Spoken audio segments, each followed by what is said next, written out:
अस्सलामु अलैकुम वरहमतुल्लाहि वबरकातुहू। बिस्मिल्लाहिर्रहमानिर्रहीम। अल्हम्दुलिल्लाहि रब्बिल आलमीन वस्सलातु वस्सलामु अला सय्यिदिल मुरसलीन नबियना मुहम्मद व अला आलिहि व सहबिहि अजमाइन। अम्मा बाद फ़क़द क़ालल मुअल्लिफ़ रहिमहुल्लाहु तआला व अन अबी हुरैरता रज़ियल्लाहु अन्हु क़ाल बअसन नबिय्यु सल्लल्लाहु अलैहि वसल्लम खैलन फजाअत बिरजुलिन फरबतूहु बिस्सारियति मिन सवारिल मस्जिद। अल हदीस मुत्तफ़क़ुन अलैहि। আল্লাহ পাক রব্বুল আলামিনের সমস্ত প্রশংসা যে আল্লাহ পাক আমাদের সৃষ্টি করেছেন এবং আমাদেরকে হিদায়াত দান করেছেন, আর আমাদের জন্য আল্লাহ পাক রব্বুল আলামিন কোরআনে কারীম নাযিল করেছেন। কোরআনে কারীমের ব্যাখ্যা রাসূলুল্লাহ সাল্লাল্লাহু আলাইহি ওয়াসাল্লামের হাদিস, তাও আল্লাহ পাক তার নবীর কাছে ওহী করেছেন। সালাত এবং সালাম নাযিল হবে নবী মুহাম্মদ সাল্লাল্লাহু আলাইহি সাল্লামের উপর, যার হাদিস শিখা এবং শিখানো, ইলমের চর্চা করা, আর এটি কোরআনে কারীমের শিক্ষার পরে স্থান। আল্লাহ পাক রব্বুল আলামিন আমাদের জন্য কোরআন এবং হাদিস শিখার এবং তার প্রতি আমল করার তৌফিক দান করেন। আজকের হাদিসের দর্সের বিষয়বস্তু হচ্ছে বুলুগুল মারাম থেকে বাবুল মাসাজিদের হাদিস নম্বর 199। জানি না আপনাদের হয়তো 200 বা 98, একটা কম, 97, দুটো কমে গেছে। এর আগে একটা আলোচনা হয়েছে মসজিদ সম্পর্কীয় গত সপ্তাহে, আর আজকে বেশ কিছু হাদিস আসবে যেগুলির সম্পর্ক মসজিদের সাথে, বিভিন্ন মাসলা মাসাইল যেগুলি মসজিদের সাথে সম্পৃক্ত। আবু হুরায়রা রাদিয়াল্লাহু তাআলা আনহু থেকে বর্ণিত, তিনি বলছেন যে নবী করিম সাল্লাল্লাহু আলাইহি ওয়াসাল্লাম একবার এক অশ্বারোহী ক্ষুদ্র দল পাঠালেন। খাইলান, এমনি খাইল মানে হয় ঘোড়া, খাইল মানে একটা ঘোড়াকে খাইল বলা হয়, আর খাইল বলা হয় আবার আর একটি অর্থে যারা ঘোড়সওয়ার, হ্যাঁ, ঘোড়ার পিঠে চাপে, আর ক্ষুদ্র দল, এই দলকেও বোঝানো হয়। তো এখানে এই দ্বিতীয় অর্থে এখানে খাইল শব্দটি ব্যবহৃত হয়েছে। নবী করিম সাল্লাল্লাহু আলাইহি ওয়াসাল্লাম একবার ঘোড়া পাঠালেন, হবে না, ঘোড়া কোথায় পাঠাবেন? তো নবী সাল্লাল্লাহু আলাইহি ওয়াসাল্লাম অশ্বারোহী, হ্যাঁ, ঘোড়সওয়ার একটি ক্ষুদ্র দল পাঠালেন। তাদেরকে পাঠিয়েছিলেন মদিনার বাইরে নাজদের দিকে। নাজদ এলাকা আল কাসিম থেকে শুরু করে রিয়াদ পর্যন্ত এই এলাকার দিকে পাঠিয়েছিলেন। শত্রু কাফের যারা বিভিন্ন দিকে ষড়যন্ত্র করছে তাদের খোঁজ খবর নেওয়ার জন্য, কে কোথায় অবস্থান করছে, কে কোথায় ইসলামের বিরুদ্ধে কিছু প্রস্তুতি নিচ্ছে, এসব জানার জন্য, দেখার জন্য বলা যায় একে অভিযান, বাংলা ভাষায় অভিযান পাঠিয়েছিলেন। রাস্তায় পেলেন ইয়ামামা মানে বর্তমান রিয়াজ, প্রাচীন যুগে ইয়ামামা বলা হতো। ঠিক সূক্ষ্মভাবে ইয়ামামা বলতে হলে বর্তমান রিয়াজ থেকে মনে হয় 70-80 কিলোমিটার দূর হবে আল খারচ, একটি শহর আছে, ওটা হচ্ছে প্রাচীন যুগের ইয়ামামা। আসলে ওই ইয়ামামায় বাস করত প্রসিদ্ধ একটি গোত্র আরবদের, বনু হানিফা গোত্র। এই মুসাইলামা কাযযাব যে মিথ্যুক নবুয়াতের দাবি করেছিল, সে ছিল এই এলাকার এবং এই বংশের। তো এই বংশের শাসক ছিলেন একজন সুমামা বিন ওসাল রাদিয়াল্লাহু তাআলা আনহু। কুফরির অবস্থায় ছিলেন এবং ইসলামের কট্টর শত্রু ছিলেন। কুফরির অবস্থায় মুশরিকরাও মক্কা যেত, মক্কার শ্রদ্ধা করত, কাবার তোয়াফ করত, এরা হজ উমরা করত। উমরা করতে যাচ্ছিল, রাস্তায় ধরা পড়ে যায় নবী করিম সাল্লাল্লাহু আলাইহি সাল্লামের প্রেরিত এই অশ্বারোহীদের হাতে। ফাজাআত বিরাজুলিন, এই অশ্বারোহী দল একজন লোককে ধরে নিয়ে আসলো মানে ধরে নিয়ে আসলো। ফারাবাতুহু বিসারিয়াতিন মিন সাওয়ারিল মসজিদ, মসজিদে নববীতে নিয়ে এসে হাজির করলো, অর্থাৎ মদিনায়। নবী করিম সাল্লাল্লাহু আলাইহি সাল্লামের নির্দেশ মোতাবেক যে কে নিয়ে গিয়ে মসজিদের কোনো একটা স্তম্ভে খুঁটির সাথে বেঁধে দাও, এ হচ্ছে বন্দি, কয়েদি। আর এই কয়েদিকে মসজিদের ভিতরে, মসজিদের একটা, মসজিদ নববীর, এটা মদিনার মসজিদ, আর 3টি মসজিদের, যে মসজিদের দ্বিতীয় স্থান মসজিদে হারামের পরে, এই মসজিদের সারিয়া স্তম্ভ খুঁটি, ফারাবাতু, এই লোকটিকে নিয়ে এসে বেঁধে দিল বেসারিয়াতি মিন সাওয়ারি, মসজিদে নববীর খুঁটিগুলির কোন একটি খুঁটির সাথে বেঁধে রেখে দিল, মসজিদের খুঁটির সাথে। আর তারপরে যেহেতু হাদিসটা বড় লম্বা আছে, ওই হাদিসটা পুরোটা যদি পড়ানো যায়, সেই ঘটনা কিভাবে 3 দিন ধরে ওই অবস্থায় সে বাঁধা থাকলো এবং নবী সাল্লাল্লাহু আলাইহি ওয়াসাল্লাম সাহাবায়ে-কেরামদের নামাজ 5 ওয়াক্ত দেখলো। আর প্রতিদিন নবী করিম সাল্লাল্লাহু আলাইহি ওয়াসাল্লাম যখন মসজিদে ঢুকতেন জিজ্ঞেস করতেন, মাজা ইনদাকা ইয়া সুমামা, সুমামা তোমার কি সংবাদ, কি খবর, তোমার মনের উদ্দেশ্য কি, তুমি কি এই শত্রুতাই থাকবে না, তোমার মনের কোনো পরিবর্তন হইল, এক কথাই জিজ্ঞেস করতেন, মাজা ইনদাকা ইয়া সুমামা। আর সে যেহেতু কট্টর শত্রু নবী করিম সাল্লাল্লাহু আলাইহি ওয়াসাল্লামের দ্বীন ইসলামের, যার ফলে সে বলতো ইন তাকতুল তাকতুল জাদাম, আমাকে তোমরা ধরে নিয়ে এসছো, যদি আমাকে হত্যা করো তাহলে, সে একটু ধমক দিয়ে কথা বল, তাকতুল জাদাম, তাহলে এমন ব্যক্তিকে হত্যা করবে যার খুনের রক্তের মূল্য আছে। এত সহজ নাই আমাকে মেরে দেওয়া, 4টি কথা নাই। হ্যাঁ, তাহলে এর পরিণামটা ভালো হবে না, প্রতিক্রিয়া হবে, আমারও লোক আছে, অথচ বন্দিসে। আলা শাকের, আর যদি অনুগ্রহ করো আমার উপর, আপনারা যদি আমাকে ছেড়ে দেন অনুগ্রহ করে, দয়া করেন, তাহলে তো নেম আলা শাকের, তাহলে আমি নিমক হারাম নাই, ছেড়ে দেন যদি ধরেছেন, তাহলে আমি আপনাদের কৃতজ্ঞ হব, শাকের, শুকরগুজার হব। নবী সাল্লাল্লাহু আলাইহি ওয়াসাল্লাম আর কিছু বলতেন না, তারপরে চলে যেতেন। 3 দিন বাঁধা থাকলো। 3য় দিন নবী সাল্লাল্লাহু আলাইহি ওয়াসাল্লাম এই কথা জিজ্ঞাসা করলেন, ওই রকমেরই জবাব। কেউ কেউ এই বাক্যটা যে ওসামা ডেলি বলতো, তার আরেকটা অর্থ করেছে, যে যেন তাতে নম্রতা ছিল, যদি আমাকে হত্যা করে দেন তাহলে তাকতুল জাদাম, এমন লোককে হত্যা করবেন যার রক্ত আপনাদের হাতে, আপনাদের ইচ্ছা, আর আপনাদের কাছে বন্দী হয়েছি, তখন করার কিছু নাই। যাই হোক, 3য় দিন নবী করিম সাল্লাল্লাহু আলাইহি ওয়াসাল্লাম বললেন যে আতলিকু সুমামা, সুমামাকে ছেড়ে দাও, ছেড়ে দাও। নবী সাল্লাল্লাহু ছেড়ে দিলেন। 3 দিন শুধু দেখালেন যে মুসলিমদের আখলাক, ব্যবহার, চরিত্র, ইবাদত বন্দেগী সবচাইতে গুরুত্বপূর্ণ ইবাদত মুসলিম জীবনে 5 ওয়াক্ত নামাজ। দেখো মুসলিমরা কিভাবে নামাজ পড়ে, মুসলিমদের আমির, গরিব, শ্রেষ্ঠ আর সাধারণ সবাই সমান, সারিবদ্ধভাবে আল্লাহর সামনে কিভাবে দাঁড়ায়, এইসব 3 দিন ধরে দেখলো। নবী সাল্লাল্লাহু বললেন ছেড়ে দাও, ছেড়ে দিলেন সাহাবায়ে কেরাম। নবী সাল্লাল্লাহু একটা হুকুম ছেড়ে দিলেন। লোকটা আর বাড়ি কেন যাবে, গেল আশেপাশে গোসল করার ব্যবস্থা, পানি খুঁজলো, আর গোসল করে এসে মসজিদে ঢুকলো আর বলল আশহাদু আল্লা ইলাহা ইল্লাল্লাহ ওয়া আশহাদু আন্না মুহাম্মাদান রাসূলুল্লাহ, কালেমা পড়ে মুসলিম হয়ে গেলাম। তারপরে বলল ইয়া রাসূলুল্লাহ, এই পৃথিবীর মধ্যে সবচেয়ে নিকৃষ্ট দুশমন আমার আপনি ছিলেন, আজকে আপনি সবচেয়ে বেশি আমার প্রিয়। ইয়া রাসূলুল্লাহ, এই পৃথিবীতে সবচেয়ে বেশি রক্তের পিপাসু ছিলাম আমি আপনার, আজকে সবচেয়ে বেশি মূল্য আপনার রক্তের আমার কাছে। সুবহানাল্লাহ, কিভাবে পরিবর্তন, অন্তরের পরিবর্তন এর নাম। তারপরে এই এমাম এলাকাতে গম হইতো, সেই কালে গম হইতো, খাদ্যদ্রব্য এখান থেকে মক্কা মদিনা সরবরাহ হইতো। সে বলল যে যতদিন পর্যন্ত মক্কার লোকেরা শত্রুতা না ছাড়বে আপনার, ততদিন পর্যন্ত মক্কা একটা দানা গম ঢুকতে দেব না, একটা দানা যেতে দেব না, অনাহারে মরে যাক মক্কার লোকেরা। জি হ্যাঁ, তো ওই লোকের ঘটনা এখানে উল্লেখ করা হয়েছে। হাফেজ ইবনে হাজার রহমতুল্লাহ হাদিসটাকে সংক্ষেপ করেছেন, আমি মোটামুটি ওর খোলাসাটা বললাম। কেন এই হাদিসটা নিয়ে এসছেন এখানে মসজিদের অধ্যায়?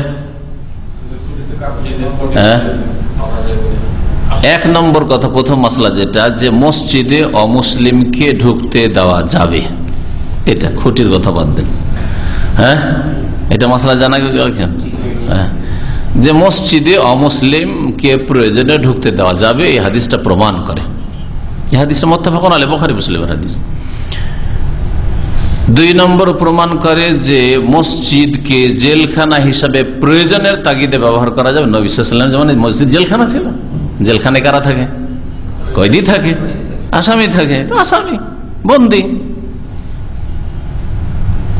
3 নম্বর মাসলা, যে মসজিদে বেঁধে রাখা যাবে। হ্যাঁ, বেঁধে রাখা অবস্থায় পেশাব পায়খানা আশঙ্কা আছে, ভাই বেঁধে রাখা যায় মসজিদে প্রয়োজনে। ইমামুল মুসলিমিন, যিনি রাষ্ট্রনেতা, খলিফাতুল মুসলিমিন, যিনি ইসলাম প্রতিষ্ঠা করতে চান, তিনি যদি মনে করেন তাহলে এইরকম করতে পারেন, কোনো অসুবিধা নেই। তাহলে আল্লাহ যে বলেছেন যে মুশরিক নাপাক, হ্যাঁ মুশরিক নাপাক, তো নাপাক কে মসজিদে ঢুকতে দেওয়া যাবে? হ্যাঁ, অমুসলিমদের কাফেরের নাপাকি হচ্ছে অন্তরের নাপাকি, সেটা হচ্ছে শিরক আর কুফরি, অস্বীকার অথবা বহুত্ব, আল্লাহ ছাড়া অন্যকে শিরক করার নাপাকি অন্তরে রয়েছে, শরীর নাপাক নাই। শরীর যদি নাপাক হইতো তাহলে এই শুক্রবারের ভিড় ভাড়ে কত কাফের অমুসলিম যে আপনাদের সাথে ঘেঁষা লাগছে, ফিলিপিনো, নেপালি, ইন্ডিয়ান, কত দেশের এই আপনার মার্কেট এরিয়াতে, তাহলে তো আপনাদের আর গায়ে ঘেমেও থাকছে না, গরমের সিজনে তো কাপড় শরীরে নাপাক হয়ে যায়, কাপড়ই নাপাক হয়ে যায়। হবে নাকি? না, হবে না। হাতে হাতে লাগাইলে মুসলিমের সাথে হাতে হাত দিয়ে হ্যান্ডশেক করা যেতে পারে প্রয়োজনে, সালাম করা যাবে না, কিন্তু হাতে হাত দিতে অসুবিধা কি? হ্যাঁ, যেহেতু সালাম শুরু করতে নিষেধ করা হয়েছে, জবাব দেওয়া যেতে পারে, এই জন্য সালাম করবেন না, কিন্তু মুসাফা হাতে হাত মেলানো, হ্যাঁ, অন্তরটাকে ইসলামের দিকে আকৃষ্ট করার জন্য ভালো একটা ব্যবহার দেখালে হতে পারে, সে একটু চিন্তা করতে পারে, ইসলামকে স্টাডি করতে পারে, আপনি হাতে হাত লাগান, অসুবিধা নেই, প্রয়োজন।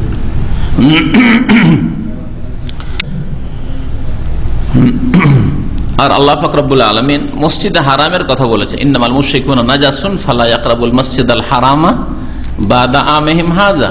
মুশরিকরা যেহেতু নাপাক, সেজন্য মসজিদে হারামের নিকটে যেন না আসে হ্যাঁ এই বছরের পরে। যদি ভুলে গিয়ে কারো মোবাইল বেজে থাকে তাহলে তার ওজর আজকের জন্য মকবুল, আর যদি এইরকম রেখে দেয়, আর বিশেষ করে পুরাতন ছাত্র 5 বছর 7 বছর 10 বছর, তাহলে জুরমুন আজিম, বড় অপরাধ।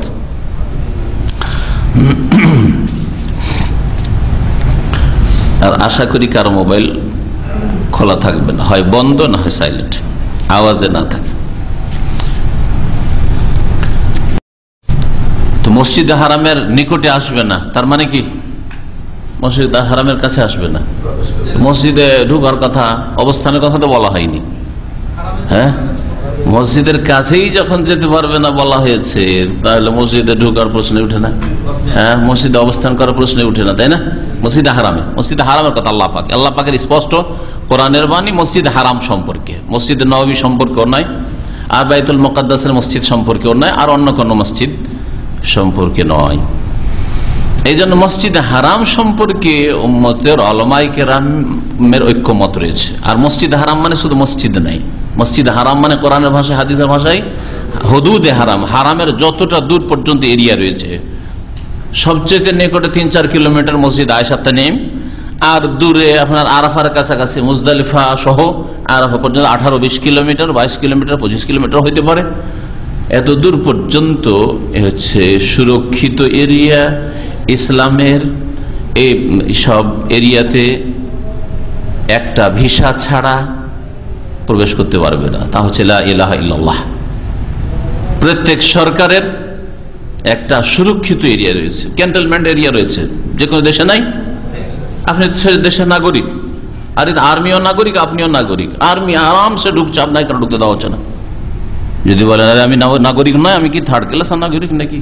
হ্যাঁ, আমি আর্মির চাইতে শিক্ষিত, আমি ডক্টর, আমি ইঞ্জিনিয়ার, আমি এই সেই প্রফেসর, আমি ঢুকবো এখানে, ঢুকতে দেবে?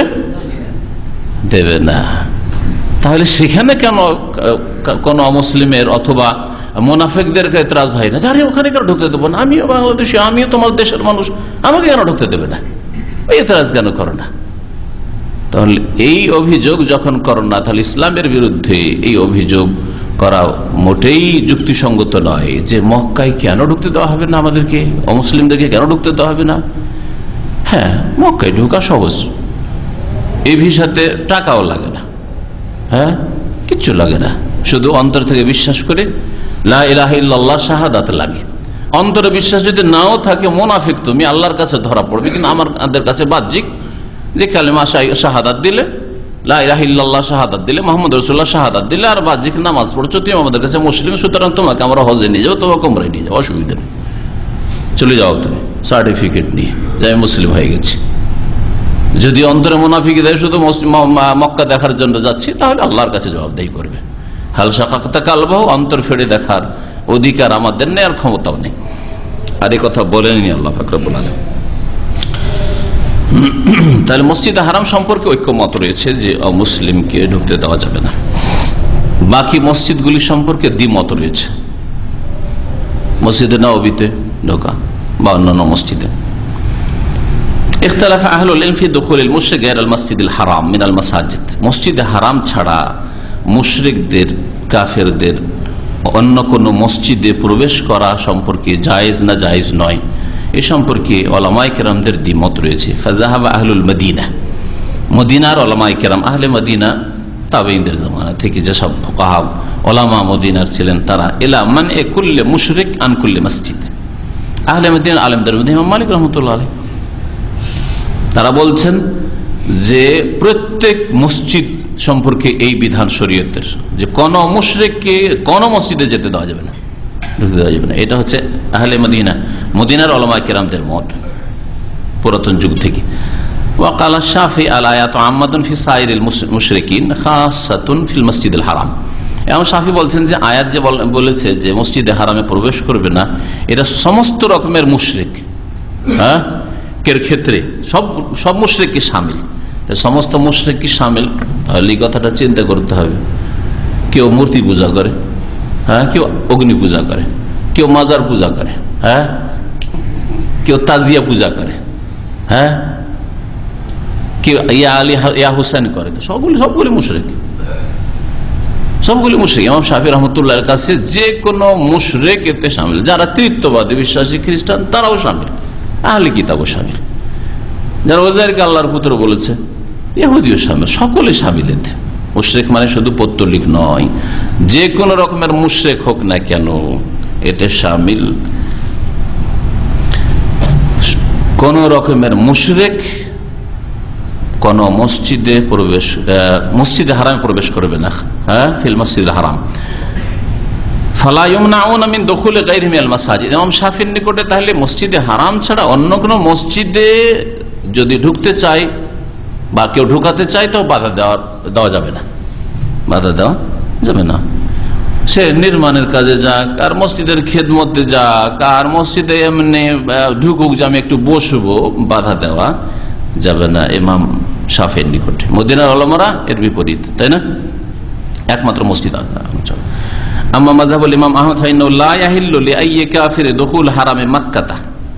ইমাম আহমদ বলছেন যে কোন কাফেরের জন্য মক্কার হারাম এরিয়াতে প্রবেশ করা জায়েজ নয়, হালাল নয়। আম্মাল মাসাজিদুল উখর ফালাইসা লাহু দুখুলা। অন্য মসজিদ সম্পর্কেও তার মত যে সেগুলিতে প্রবেশ করবে না, তার করতে দেবে না। ওয়ালাউ কানাত মাসাজিদুল হিল, যদিও হালাল এরিয়ায় সারা বিশ্বের যে কোন দেশের মসজিদ হোক না কেন, ইল্লা লিহাজাতিন, তিনি একটা রাস্তা রেখেছেন। ইমাম শাফির থেকে একটু পার্থক্য কি হলো যে ইমাম আহমদ বিন হাম্বলের মতে প্রয়োজনের তাগিদে, আমাদের প্রয়োজন, এই কাজটা মসজিদের করাতে হবে, টেকনিশিয়ান প্রয়োজন, এসির জন্য ইলেকট্রিশিয়ান প্রয়োজন, হ্যাঁ, আরো যে কোনো কাজে, বিল্ডিং তৈরি হচ্ছে, কিছু কাজ হচ্ছে, প্রয়োজন। আর অমুসলিম বেশি ভালো এই কাজে কোন বিশেষ ক্ষেত্রে, তাহলে প্রয়োজনে লিহাজাতেন, প্রয়োজনে মসজিদে ঢুকতে দেওয়া যাবে। কামাল্লা উস্তুজেরা লেমারাতিহা, যদি কাউকে চুক্তি করে নিয়ে আসা হয় ভাড়া করে মসজিদ নির্মাণের জন্য, আও ইসলাহিহা, বা রিপেয়ারিং এর জন্য, হ্যাঁ, মেরামতের জন্য ইত্যাদি। ইমাম বুখারী রাহমাতুল্লাহ আলাইহির মতো, তার সহিহ বুখারী থেকে বোঝা যায় যে মুশরিক মসজিদে প্রবেশ করতে পারবে মসজিদে হারাম ছাড়া। তার একটা অধ্যায় রয়েছে সহিহ বুখারীতে, বাবু দুখুলিল মুশরিকিল মসজিদা। এই অধ্যায় হচ্ছে মুশরিকের মসজিদে প্রবেশ করা সম্পর্কে। আর তাতে ওই বেদুইনের হাদিস নিয়ে এসেছেন যে ইসলাম সম্পর্কে জিজ্ঞাসা, ইয়া মোহাম্মদ কোন মুসলিম বলবে? হ্যাঁ, জায়েজ না এটা কোনো মুসলিমের জন্য বলা যায় যে নবীকে ওইভাবে সম্বোধন করবে যেভাবে আপনাকে আমাকে সম্বোধন করবে, ঠিক না?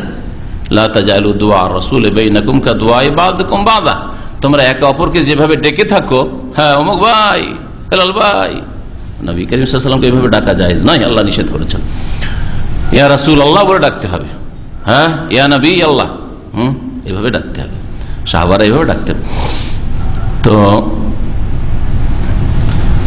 কি বলছিলাম, যে ইমাম বুখারী রাহমাতুল্লাহ আলাইহি ওই লোকটির হাদিস, বেদুইন যে এসে অসভ্য এসে জিজ্ঞাসা, ইয়া মুহাম্মদ আখবিরনি মানিল ইসলাম, হ্যাঁ ইসলাম কি বলেন আমাকে, মুসলিম ছিল সে। ওয়া হাদিসুল ইয়াহুদ আল্লাযিনা যাকারু, আর ইহুদিরা একবার এক মহিলা এক পুরুষের কেস নিয়ে এসেছিল ওদেরকে নিয়ে মসজিদে নবী সাল্লাল্লাহু আলাইহি ওয়াসাল্লামের কাছে, জিনা করেছে, ওর বিচার করার জন্য। তার এছাড়াও এছাড়াও হাদিস রয়েছে, নাজরান থেকে যখন খ্রিস্টানরা এসেছিল নবী সাল্লাল্লাহু আলাইহি ওয়াসাল্লামের সাথে ইসলাম সম্পর্কে কথা বলার জন্য, সারাদিন ধরে মসজিদে নবীতে বসে নবী সাল্লাল্লাহু আলাইহি ওয়াসাল্লামের সাথে তাদের মিটিং হয়েছে, নবী সাল্লাল্লাহু আলাইহি ওয়াসাল্লাম তাদেরকে ইসলাম এক্সপ্লেন করেছেন, ইসলামের ব্যাখ্যা করেছেন, ইসলাম দাওয়াত দিয়েছেন মসজিদ নবীতে বসে।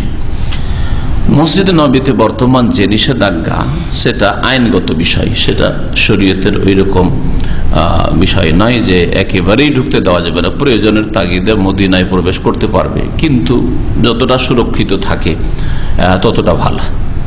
কারণ কে কোনো অসৎ উদ্দেশ্যে আসে, যার ফলে মসজিদে নবীর ক্ষেত্রে লেখা আছে যে শুধু মুসলিমদের জন্য বা নন মুসলিম প্রবেশ করবেন না, দেখেছেন তো না যখন মদিনায় ঢুকেন তখন।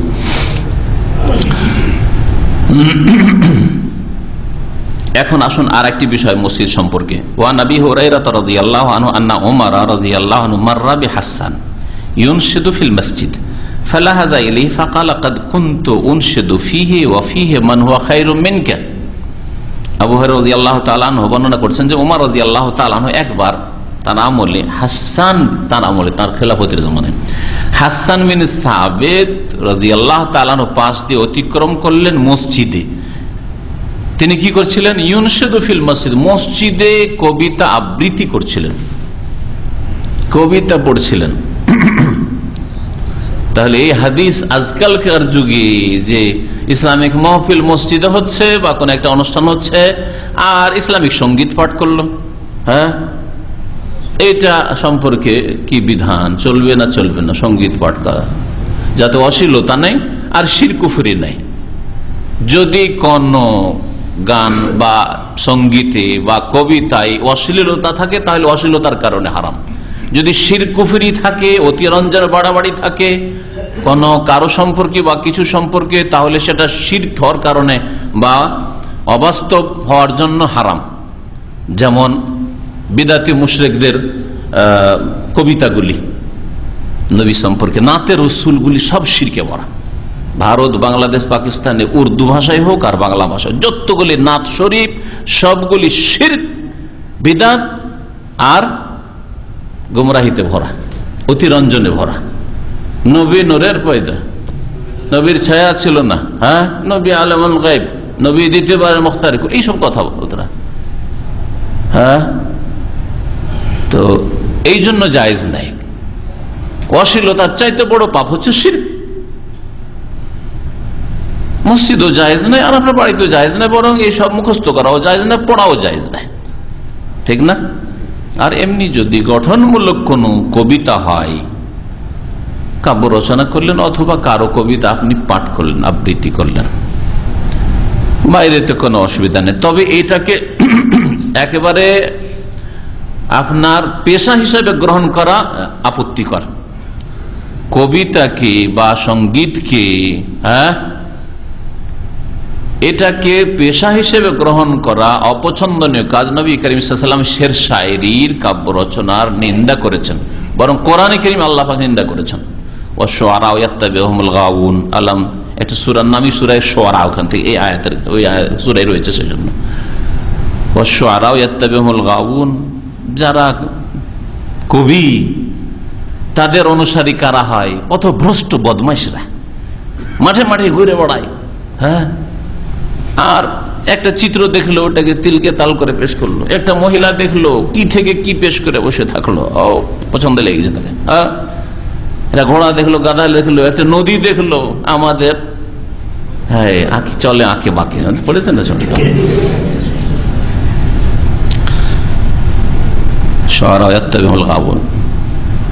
এক আয়াতের পর আল্লাহ বলছে ইল্লাল্লাযীনা আমানু, তবে যারা ঈমানদার, আমিলুস সালিহাত, সৎকর্মশীল। যদি কোনো কবি ইমানদার হয়, সৎকর্মশীল হয়, তাহলে অসুবিধা নেই, কিন্তু তাদের সংখ্যা খুব কম।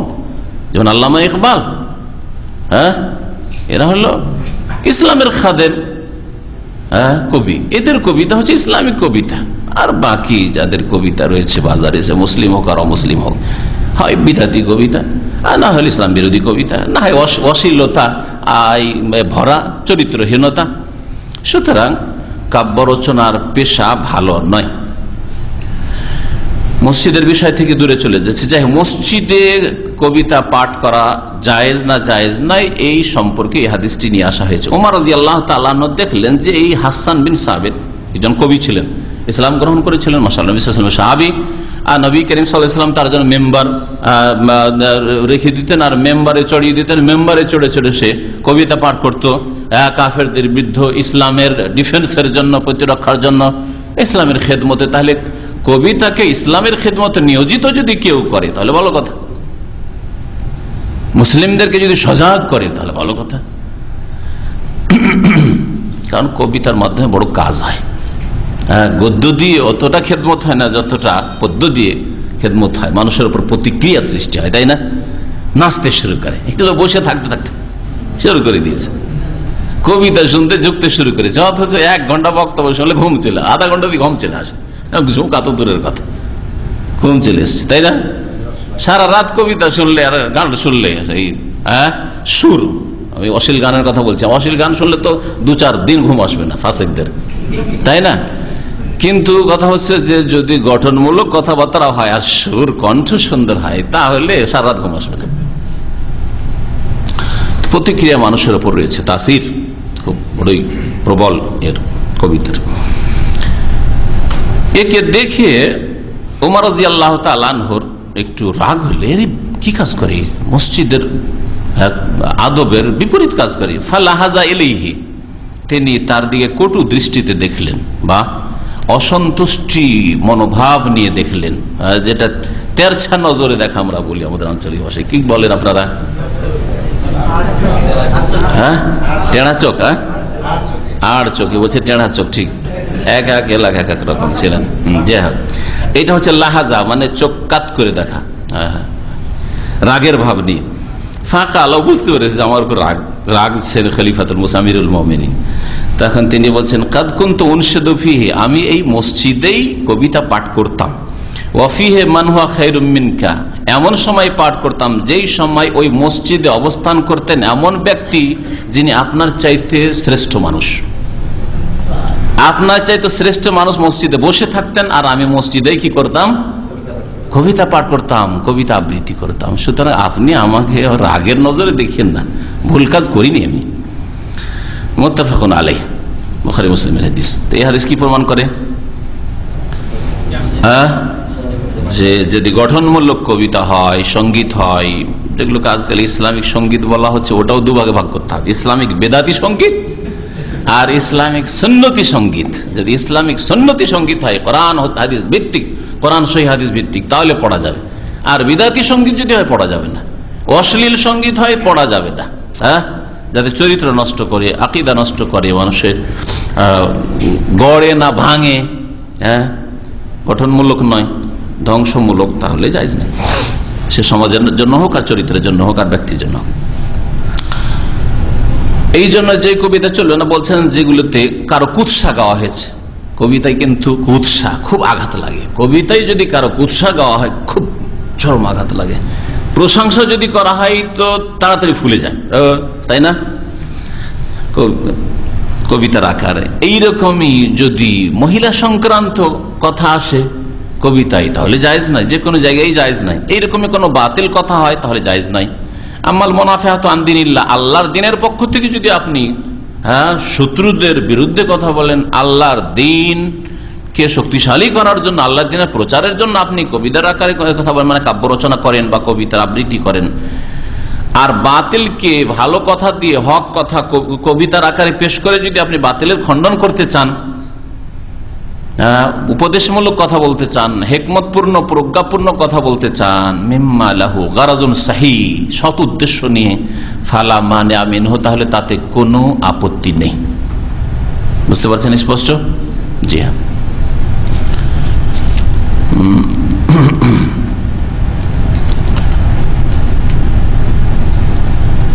তবে যেই সময় হয়তো প্রয়োজনে মসজিদে যদি ইসলামিক সঙ্গীত বা কোরআন সুন্নাহ ভিত্তিক সঙ্গীত বা কবিতা পাঠ হয়, এমন না হয় যে মুসল্লিদের জন্য সেটা পেরেশানি, কারণ মসজিদ ডিস্টার্ব হচ্ছে, বা যারা জিকির আজকার করছে, কোরআন কারীম তিলাওয়াত করছে, তাদের জন্য সেটা ডিস্টার্ব হচ্ছে, এরকম যেন না হয়।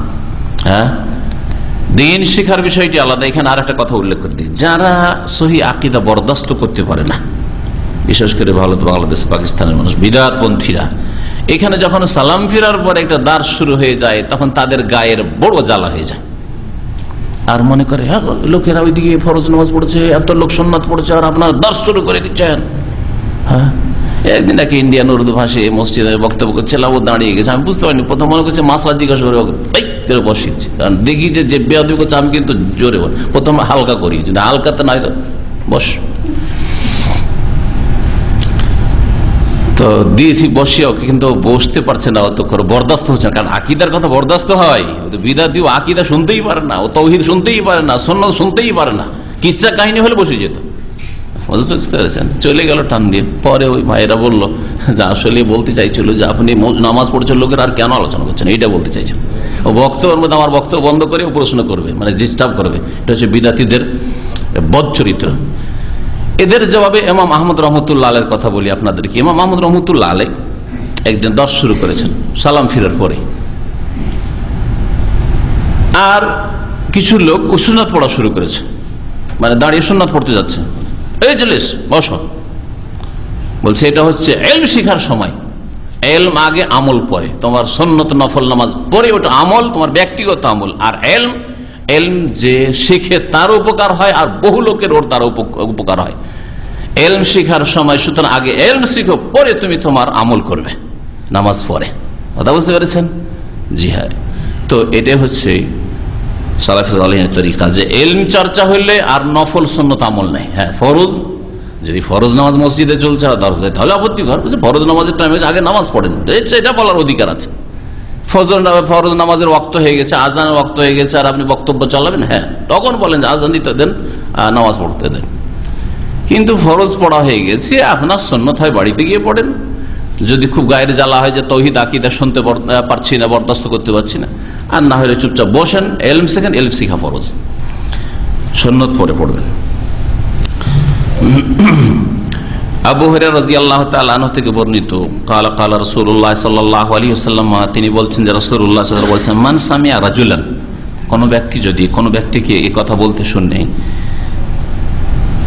শুনে বা কোনো ব্যক্তি থেকে শোনে, কি শোনে, ইয়ানশুদু দাল্লাতান ফিল মসজিদে, যে মসজিদে সে হারিয়ে যাওয়া বস্তু সন্ধান করছে, তলাশ করছে, মসজিদে মাইকে হোক আর এমনি দাঁড়িয়ে হোক, হ্যাঁ, বা মসজিদের লোকেরা বসে আছে আর ওদেরকে একটা একটা করে জিজ্ঞাসা করে হোক, ভাই আমার একটা ঘড়ি হারিয়ে গেছে, ভাই আমার একটা মোবাইল হারিয়ে গেছে, আমার ছেলে হারিয়ে গেছে, গ্রাম অঞ্চল বলছে আমার ছাগল বকরি হারিয়ে গেছে, কার গরু হারিয়ে গেছে, কেউ যদি জানতে পারেন বলবেন, জায়েজ নয় এটা বলা। আর যদি এরকম বলে তো বদদুয়া দাও, অভিশাপ দাও, উল্টো দোয়া দাও। নবী করিম সাল্লাল্লাহু আলাইহি ওয়াসাল্লামের হুকুম, ফালিয়াকুল, তাহলে শ্রোতারা যারা শুনবে যে এরকম মসজিদে কোনো কিছু তলাশ করছে, ঘোষণা করছে হারিয়ে যাওয়া বস্তুর, তো লোকেরা যেন বলে তাকে, লা রাদ্দাহাল্লাহু আলাইকা, আল্লাহ পাক তোমাকে ওই বস্তুটি যেন ফিরিয়ে না দেন। তুমি ফিরিয়েই না পাও, তাহলে ছেলে খবরদার খোঁজ করতে যাবেন না, না হলে বদ্ধ পাবে যে তোমার ছেলে ফিরেই না আসে। হ্যাঁ, বকরি ছাগল হারিয়ে গেছে আর খোঁজ করতে যাবেন, ও ফিরিয়েই পাবেন না। কারণ কেউ তো কোরআন হাদিস জানে, সবাই না জানলে অনেকে জানে, বলবো লা রাদ্দাহাল্লাহু আলাইকা, বদ্ধ পাবেন। নবী করিম সাল্লাল্লাহু আলাইহি ওয়াসাল্লামের হুকুম এটা, ফালিয়াকুল, বদ্ধ দাও ওকে, এই বলে যে লা রাদ্দাহাল্লাহু আলাইকা, আল্লাহ পাক তোমাকে যেন সেই বস্তুটি ফিরিয়ে না দেন। দোয়ার ক্ষেত্রে লা ব্যবহার করা যাবে মাজির ওপর, এর একটা নজির, এটা গ্রামারিটিক্যাল নজির বললাম, যারা গ্রামার চর্চা করছেন বা আরবি ক্লাস করছেন তাদের জন্য। না হলে মাজির ওপর লা আসে না, মা আসে। হ্যাঁ, মা আসে। মা দাখাল তো আমি প্রবেশ করিনি, লা দাখাল তো চলবে না, কিন্তু বদদুয়াতে বা দুয়াতে চলবে লা। কেন হারিয়ে যাওয়া বস্তু মসজিদে তলাশ করা যাবে না বা ঘোষণা করা যাবে ফাইনাল মাসাজিদ লাম তুবনা লিহাজা, কারণ মসজিদকে এই উদ্দেশ্যে বানানো হয়নি, মসজিদ এই উদ্দেশ্যে নির্মিত হয়নি। মসজিদ বানিয়েছে তোমার হারিয়ে যাওয়া বস্তু তলাশ করার জন্য, তার ঘোষণা করার জন্য না, কখনো না। রাওয়াহু মুসলিম, সহিহ মুসলিমে এই হাদিসটি রয়েছে। তো হাদিস থেকে স্পষ্ট যে মসজিদের আদব হচ্ছে যে মসজিদে হারিয়ে যাওয়া বস্তু তলাশ করবেন না। এরই কাছাকাছি আর একটি হাদিস রয়েছে, তাও আবু হুরায়রা রাদিয়াল্লাহু তাআলা আনহু থেকে বর্ণিত। দেখেন, বলছেন তিনি যে আন্না রাসূলুল্লাহ সাল্লাল্লাহু আলাইহি ওয়াসাল্লাম قال, রাসূলুল্লাহ সাল্লাল্লাহু আলাইহি ওয়াসাল্লাম বলেছেন, ইযা রাআইতুম মান ইয়াবিউ আও ইয়াবতাউ ফিল মসজিদ, যখন তোমরা দেখবে যে কোন ব্যক্তি মসজিদে বিক্রি করছে, আও ইয়াবতাউ অথবা ক্রয় করছে, খরিদ করছে, ফিল মসজিদে মসজিদে, বা যারা বায়াদেব মানে বিক্রি করা, হ্যাঁ সেল করা, আর ইয়াবতাও ইয়াবতাও বাবে ইফতিয়াল থেকে ওর মানে হচ্ছে ওর বিপরীত খরিদ করা। হ্যাঁ বুঝতে পারলেন, যেই ব্যক্তি বিক্রি মসজিদে বিক্রি করছে, বেচছে অথবা কিনছে, কেনা বেচা করছে, ক্রয় বিক্রয়, যদি এরকম কাউকে দেখো তো ফাকুলুল্লাহু, এদেরকেও বলো, কি বলবে, লা আরবাহাল্লাহু তিজারাতাক, আল্লাহ যেন তোমার ব্যবসায় বরকত না দেন, তোমার ব্যবসায় মুনাফা না দেন। রিব মানে হচ্ছে মুনাফা, লাভ। আল্লাহ পাক যেন তোমাকে তোমার ব্যবসায় লাভবান না করেন, যে খরিদ্দার তোমার ব্যবসায় যেন লাভ না হয়, তুমি যা কিনলে, হ্যাঁ যে বিক্রেতা বিক্রি করলে তোমার ব্যবসায় যেন লাভ না হয়। তো মসজিদের বারান্দায় কিছুদিন এখানে ঢুকে যাচ্ছিল লোকেরা বিক্রি করতে, এখন ওই বোর্ড ফোর্ড লাগিয়ে একটু নিচে নেমেছে। হ্যাঁ, তো এটা জায়েজ নাই, যে কোনো জিনিসই বিক্রি করে না কেন মসজিদে বিক্রি করা জায়েজ নয়, মসজিদে কেনাও জায়েজ নয়। রাওয়াহুন নাসাই, হাদিসটি ইমাম নাসাই বর্ণনা করেছেন, তিরমিজি বর্ণনা করেছেন, হাদিসটিকে হাসান বলেছেন ইমাম তিরমিজি, হাদিসটি সহিহ, হাদিসটি সহিহ। ইমাম সয়ুতি হাদিসটিকে সহিহ বলেছেন, ইমাম হাকিম সহিহ বলেছেন, ইমাম যাহাবী সমর্থন করেছেন ইমাম হাকিমের, ইমাম আলবানী বলছেন সানাদুহু সহিহুন আলা শারতে মুসলিম, এই সনদ সহিহ। আর ইমাম মুসলিমের শর্ত মোতাবেক, ইমাম মুসলিমের শর্ত নাসাই তিরমিজির চাইতে আরো শক্ত, তাহলে হাদিস উচ্চমানের সহিহ বলতে হবে। হাদিস স্পষ্ট, তাই না? ব্যবসা বাণিজ্য করা যাবে না, ব্যবসা বাণিজ্য যদি কেউ করে নেই, মসজিদের মধ্যে কেনা বেচা করে নিচ্ছে, তো হবে না, হবে না। মসজিদের মধ্যে একটা লোক ইসলামিক ওয়াজের সিডি বিক্রি করতেছে, বলেন ইসলামেরই তো জিনিস, মসজিদে অনুষ্ঠান চলছিল, সিডি কিনে ফেললেন, টাকা দিলেন, নিলেন। ভালো উদাহরণ দিলাম, যাতে করে দুনিয়ার যেগুলো কেনা ওগুলো বাদই চলে যায়, তাই না? এটা বই, ইসলামিক বই, সহিহ বুখারী বাংলায়, হ্যাঁ আরো কিছু সিরাত নবী বাংলায় বিক্রি করার জন্য মসজিদের ভিতরে ওইসব বিক্রি করছে, হ্যাঁ, আর আপনি কেনছেন, বেচছেন, জায়েজ নয়। নবী সাল্লাল্লাহু আলাইহি সাল্লাম থেকে এরকম কোনো প্রমাণ নাই, সুতরাং বরং নিষেধ আছে যেখানে আম হবে, ব্যবসাটা বাইরে করেন, কেনা বেচা আর এরকম টাকা পয়সা আদান প্রদানটা বাইরে করেন। কিন্তু যদি কেউ করে নেই ভুলবশত, মশলা জানে না অথবা জানে, কিন্তু দুনিয়ার গরজ, এখানে লোকেরা বসে আছে, পেয়ে যাচ্ছি, বাইরে গেলে বিভিন্ন দরজা দিয়ে বেরিয়ে যাবে, কেনবে না, যদি এরকম কেনা বেচা করে নেই, তাহলে নাকিদুল বাই ওয়াশ শিরা মা তাহরিম, হারাম হওয়া সত্ত্বেও এই ব্যবসা কেনা বেচাটা আসলে শুদ্ধ হবে না, এই ব্যবসা বাতিল, মানে কেনা বেচা হয়নি, আসলে মালিকই হয়নি, যে কিনেছে সে তার মালিক হয়নি, আর যে বিক্রি করেছে তার মালিকানা থেকে বেরোয়নি, তার জন্য পয়সাটা নেওয়াও যায়, ব্যবসায় হয়নি, আকদ ফাসেদ। যেমন বিবাহ, অনেক সময় বিবাহ কবুল, ইজাব কবুল হইলেও সেটা বাতিল হয়, যেমন ওলি অভিভাবক না থাকলে বাতিল, ফাসেদ বিবাহ, আকদে নেকা বাতিল, ওই রকমই এইরকম ব্যবসা কি বাতিল হবে না, হবে না? ইমাম শাফি আর অনেক ওলামারা বলছেন যে হারাম যদিও, কিন্তু এরকম কাজ যদি হারাম কাজ করে নেয় গুনাহগার হবে, তবে ব্যবসাটা হয়ে যাবে, আকদে বাই হয়ে যাবে, যা কেনা বেচা হয়ে গেছে, হয়ে গেছে, গুনাহ তওবা করুন। ইমাম আহমদ বলছেন যে আন্নাহু ইয়াহরুমু ওয়ালা ইয়ানাকিদ, এই ব্যবসা হারাম এবং এই কেনা বেচা শুদ্ধই হয়নি, সুতরাং একজনের মালিকানা থেকে আরেকজনের মালিকানা যে মাল সামান কেনা বেচা হয়েছে বেরিয়ে যায়নি, হয়নি আসলে এটা। আল্লাহু আলাম, এক কথায় হারাম, এতে কোন সন্দেহ নেই।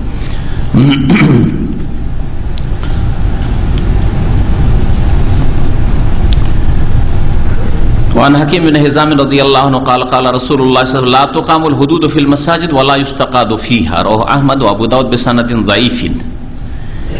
হাকিম বিন হিজাম রাদিয়াল্লাহু তাআলা আনহু থেকে বর্ণিত, তিনি বলছেন যে রাসূলুল্লাহ সাল্লাল্লাহু আলাইহি ওয়াসাল্লাম বলেছেন, লা তুকামুল হুদুদ ফিল মাসাজিদ, মসজিদের ভিতরে ইসলামের দণ্ডবিধান, হুদুদ, হুদুদ মানে ইসলামের দণ্ডবিধান, হদের বহুবচন, হাদ, হদ মানে আল্লাহ পাকের পক্ষ থেকে কোন পাপের অন্যায়ের উপর যে দুনিয়ার শাস্তি নির্ধারিত করা হয়েছে, যেমন চোরের শাস্তি হাত কাটা, জেনার শাস্তি যদি অবিবাহিত 100 কোড়া লাগানো, যদি বিবাহিত হয় তাহলে রজম করা, কেসাস হত্যার বদলে হত্যা, এগুলো হচ্ছে কি হুদুদ, হুদুদ।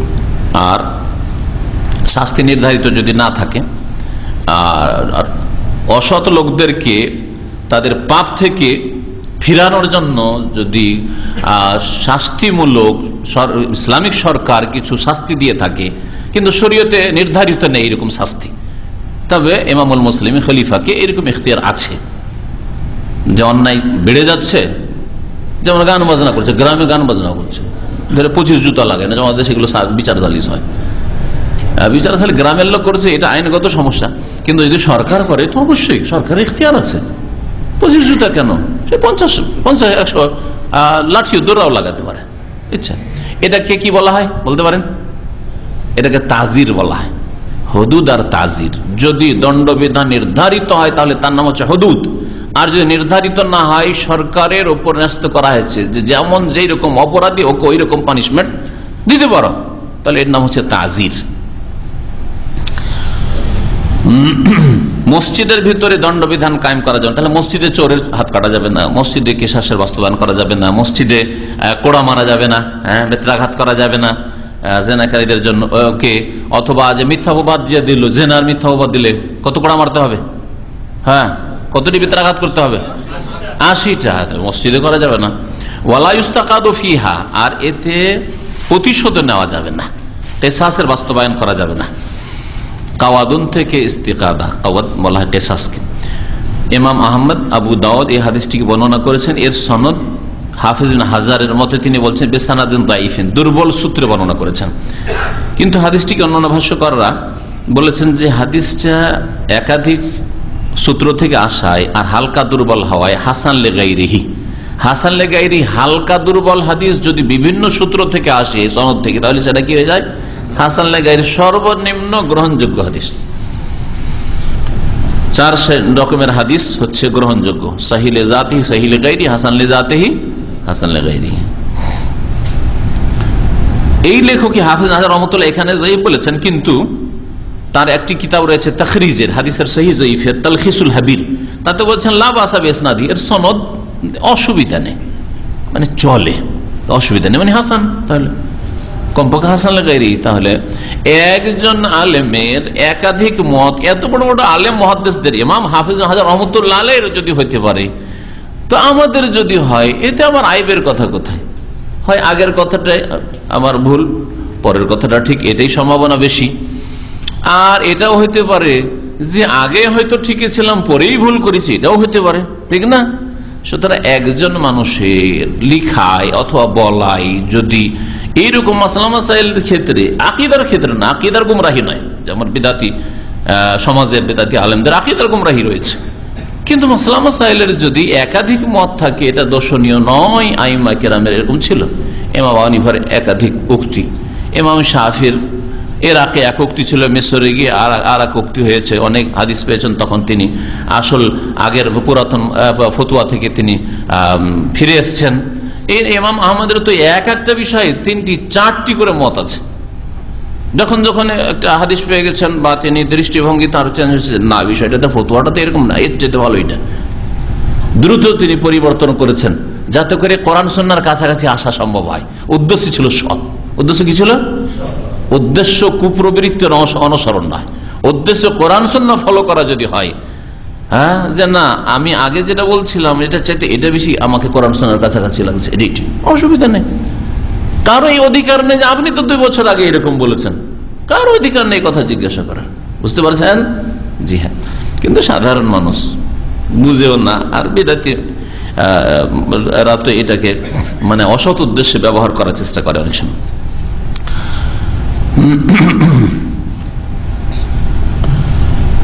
হাদিস যখন হাসান লেগাইরি, সুতরাং এর উপর আমল রয়েছে, সুতরাং দণ্ডবিধান কায়েম করা মসজিদের ভিতরে যাবে না। জি।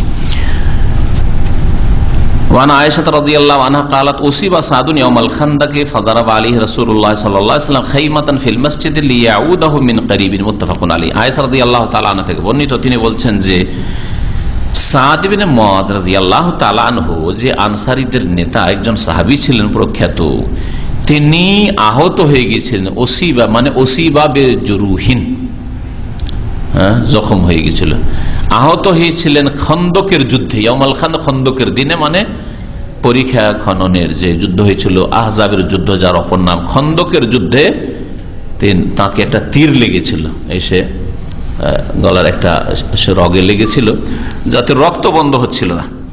ফাজারাবা আলাইহি রাসূলুল্লাহ সাল্লাল্লাহু আলাইহি ওয়াসাল্লাম খাইমাতান ফিল মসজিদ, রাসূলুল্লাহ সাল্লাল্লাহু আলাইহি ওয়াসাল্লাম তার জন্য একটি তাঁবু লাগিয়ে দিয়েছিলেন, তাঁবু পেতে দিয়েছিলেন মসজিদে।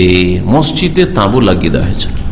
তাহলে হাদিস দ্বারা আমরা জানতে পারলাম যে মসজিদে বিশেষ কোন মানুষের জন্য তাঁবু লাগিয়ে দিয়ে এই জায়গায় থাকবেও করতে পারে। মসজিদে অসুস্থ ব্যক্তিদের অবস্থান জায়েজ। মসজিদে যে কোনো মানুষের প্রয়োজনে রাত কাটানো জায়েজ। অসুস্থ মানুষকে রেখেছে মানে শুধু দিনে থাকবে রাতে থাকবে না, শুধু জেগে থাকবে ঘুমাবে না, শুধু প্রয়োজনে মসজিদে ঘুমানো জায়েজ। এই মানে ইমাম বুখারী রাহমাতুল্লাহ অধ্যায় কায়েম করেছেন যে সাহাবায়ে কেরামরা হিজরত করে আসতেন, আর আসার পরে বাড়ি ঘর বেশ কিছুদিন ধরে থাকতো না, বরং আসহাবে সুফার কোনো বাড়ি ঘরই ছিল না, মসজিদেই খাওয়া দাওয়া, যা কিছু পেলেন না হলে আসেন মসজিদে, নবীর কাছে কিছু শিখা সাল্লাল্লাহু আলাইহি ওয়াসাল্লাম শিখা, আর মসজিদেই ঘুমানো, ইবাদত বন্দেগী মসজিদে ঘুমানো। মসজিদে তো প্রয়োজন, মসজিদে ঘুমানো জায়েজ, যুবক হলেও জায়েজ। কেন মসজিদে তার জন্য তাঁবু লাগিয়ে দিয়েছিলেন, অথচ অসুস্থ ব্যক্তি ছিলেন, রক্ত বইতো তার ক্ষত থেকে, লিয়াউদাহু মিন করিব, যাতে করে নিকট থেকে রাসূলুল্লাহ সাল্লাল্লাহু আলাইহি ওয়াসাল্লাম তার পরিচর্যা করতে পারেন, বিমার পুরসি করতে পারেন, তার খোঁজ খবর নিতে পারেন যে সাদ কেমন আছে। বাড়িতে থাকবে, বাড়ি দূরে, নবী করিম সাল্লাল্লাহু আলাইহি ওয়াসাল্লাম দিনের দাওয়াত নিয়ে ব্যস্ত, প্রতিদিন গিয়ে দেখা একজন রোগীকে, তার খোঁজ খবর নেওয়া হয়তো সম্ভব হয় না, কিন্তু মসজিদে থাকলে 5 ওয়াক্ত নামাজ পড়তে আসেন, নামাজ পড়তে এসে নামাজটা পড়ার পরে বা নামাজের আগে একটু দেখে নিলাম কেমন আছো, ভালো আছো, কি অবস্থা, হয়ে গেল। ইয়াদাতুল মরিজ, যে মুমিনের হক, এই হকটা আদায় হয়ে গেল। এবং এই সাহাবী আল্লাহর দিনের জন্য আহত হয়েছেন, আর শেষ অবস্থায় তার পরিচর্যা হয়ে গেল, খোঁজ খবর নেওয়া হয়ে গেল, জি, সান্ত্বনা দেওয়া হল ইত্যাদি।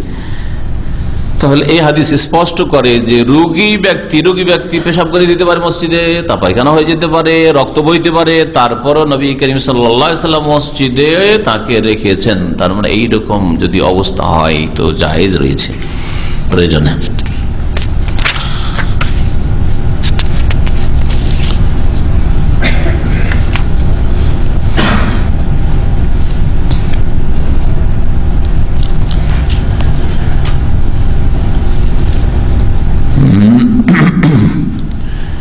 وعن عائشة رضي الله عنها قالت رأيت رسول الله صلى الله عليه وسلم يسترني وأنا أنظر إلى الحبشة يلعبون في المسجد الحديث متفق عليه। আয়েশা রাদিয়াল্লাহু তাআলা আনহা থেকে বর্ণিত এই হাদিস, তিনি বলছেন যে আমি রাসূলুল্লাহ সাল্লাল্লাহু আলাইহি সাল্লামকে নিজের চোখে দেখেছি, বরং নবী সাল্লাল্লাহু আলাইহি সাল্লাম তার সাথে ইয়াস্তুরনি, আমাকে তিনি আড় করছিলেন, ইয়াস্তুরনি তিনি আমাকে কি করছিলেন, আড় করছিলেন। ওয়া আনা আনজুর ইলাল হাবাশা, আর আমি হাবশী আবেশনিয়ার লোকদের দিকে তাকাচ্ছিলাম। কি জন্য দেখছিলাম? ইয়ালআবুনা ফিল মসজিদ, তারা মসজিদে খেলাধুলা করছিল। মসজিদে তারা কি করছিল?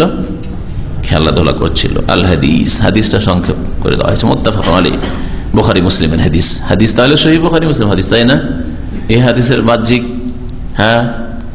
অর্থ কি বুঝায়? মসজিদে খেলাধুলা করা যাবে না? যাবে না? ক্রিকেট খেলা যাবে, ফুটবল খেলা যাবে? কোন খিদমত হয়েছে ফুটবল খেলা দিয়ে, কাবাডি খেলা দিয়ে? কোন ইসলামের খিদমত হয়েছে ক্রিকেট খেলা দিয়ে? জাতিকে আরো পাপের দিকে ঠেলে দেওয়া হয়েছে। যে তোমরা খেলাধুলা নিয়ে ব্যস্ত থাকো যুবকরা, আর আমরা আমাদের ভোগ বিলাস নিয়ে ব্যস্ত থাকি। হ্যাঁ, এমন খেলা, গঠনমূলক খেলা, যেই খেলা দিয়ে আল্লাহর দিনের কিছু খেদমত হইতে পারে, তাহলে ঠিক আছে। তো এই হাবাসীরা কোন খেলা খেলছিল সেটাও জানতে হবে। জি, তারা অস্ত্র নিয়ে খেলাধুলা করছে, অস্ত্রের ট্রেনিং। আল্লাহ পাক রব্বুল আলামিন এই ট্রেনিং এর কথা বলেছেন, ওয়া আইদ্দু লাহুম মাসতাতা'তুম মিন কুওয়া, তাদের জন্য যতটা সাধ্য তোমার এনার্জি, শক্তি অর্জন করো, প্রস্তুত করো, তোমরা প্রস্তুত থাকো। সুতরাং কেউ যদি প্রতিরক্ষার জন্য, হ্যাঁ, নিজের পরিবারের আশঙ্কা আছে শত্রুর প্রতিরক্ষার জন্য, কি বলে ক্যারাটে বলে না কি বলে, হ্যাঁ, এই ধরনের খেলা, যেই খেলাতে সৎ উদ্দেশ্য আছে যে এর মাধ্যমে আমি আল্লাহর দ্বীনের খেদমত করব, মুসলিম ভাই বোনদের খেদমত করব, ইত্যাদি ইত্যাদি, তাহলে ঠিক আছে, প্রশংসিত খেলা।